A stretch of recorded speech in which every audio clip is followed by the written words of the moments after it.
We move on now tonight because David Muir is back with a brand new report exploring the world, and this time a stunning gift from an American doctor who traveled to Ethiopia and is giving people back their sight. And David is back here with us now, and he was there for the moment they opened their eyes. It's really extraordinary. I've already told you about this, Diane. And as you know, 40 million people are blind around the world, and for 3 out of 4 of them, it is reversible. We get that care here in America, but where we went, this was nothing short of a miracle. Tonight, the patches on those eyes come off. More than 8,000 miles away from his home in Park City, Utah, we land with Dr. Geoffrey Tabin in Ethiopia. There is little time to spare. Nearly 1,000 patients already waiting. Patients who are blind. We're in one of the highest rates of blindness in the world. Most of the people we see right here are waiting for you and the team. They're all waiting for us. How are you? So this is your doctor? Yes. He has a cataract. Actually, he has cataracts in both eyes. So he can't see the blackboard? He can't see the blackboard. He can't see the study. Ethiopia has been devastated by eye disease. Doctors point to poverty, poor nutrition, genetics, and the scorching sun.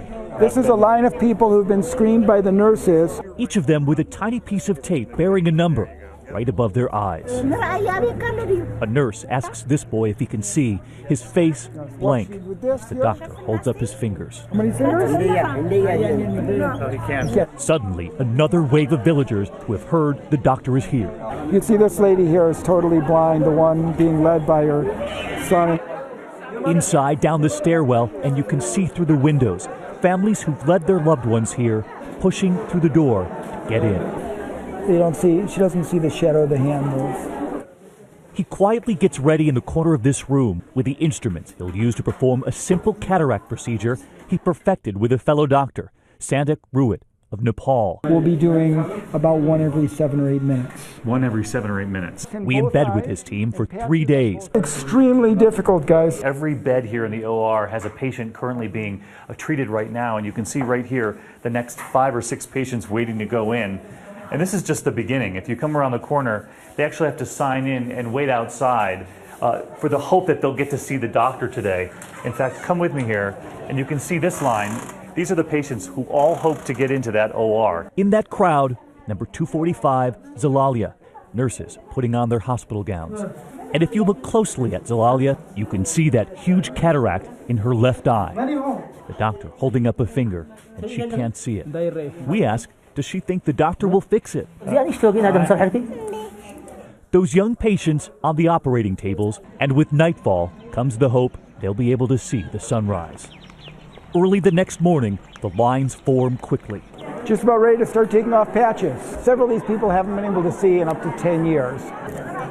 He takes one of the first patches off. A farmer kisses his hand.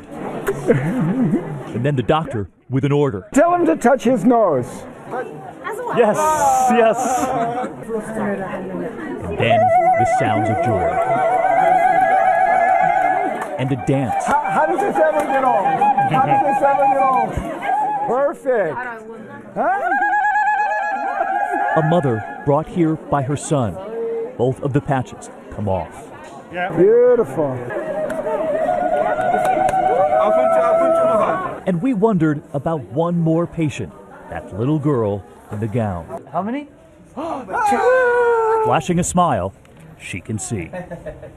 Zalalia can see again, and her dad told me she is headed to school. And here's the stunning thing, Diane. This is the lens that they replace in the eye after they take the cataract out. It costs $11. And it takes 7 minutes. So how can everyone help? For people at home who want to help out with the Himalayan Cataract Project, just go to abcnews.com, click on World News, and just remember it's $11, and all of those people can see again. It was amazing and wonderful. Thank you, David.